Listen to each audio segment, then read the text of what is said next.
네, 추석 연휴에 접어들면서 정치권의 발걸음도 분주합니다. 각 당 경선에 뛰고 있는 여야 후보들 모두 텃밭으로 달려가 추석 밥상머리 여론을 주도하려 안간힘을 쓰고 있습니다. 국회로 가보겠습니다. 이준흠 기자. 네, 민주당 이재명 후보는 3박 4일 호남 일정을 소화하고 있습니다. 5.18 광주 민주화운동의 현장인 광주 전일빌딩에서 이번 선거는 적폐 세력과의 마지막 승부라고 강조했습니다. 최근 논란인 대장지구 특혜 의혹과 관련해선 이재명의 성남시에 920억 원 더 뺏긴 분들이 화천대유의 소유자들이라며 1호 사원이라는 국민의힘 곽상도 의원의 아들부터 먼저 조사하라고 목소리를 높였습니다. 이낙연 후보 역시 연휴 내내 호남에 머무를 계획입니다. 어제 친문 홍영표 의원 등 3명이 공식 지지 선언을 한 데 이어 오늘은 김대중, 노무현, 문재인 정부 전직 장 차관들이 대거 지지 선언을 하는 등 새 결집에 힘을 쏟고 있습니다. 이 후보는 이재명 후보의 대장동 의혹과 관련해선 상식적이지 않은 일이라고 견제구를 날렸습니다. 추미애 후보 역시 전북 지역을 돌며 개혁 대통령을 강조했습니다. 한편 민주당 선거인단을 최종 집계한 결과 216만 6,898명으로 역대 최다를 기록했는데요.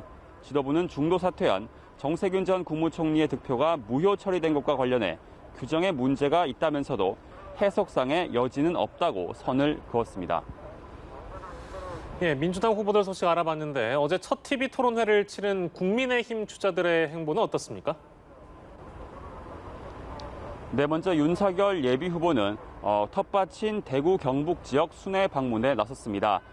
구미에 있는 박정희 전 대통령 생가를 비롯해 텃밭 다지기에 나선 건데 일부 보수단체 회원들의 거센 항의를 받는 소동이 빚어지기도 했습니다. 윤 후보는 오후에는 이 포항과 경주 등도 잇따라 찾을 예정입니다. 홍준표 후보는 서울 강남에 있는 남명학사를 찾습니다.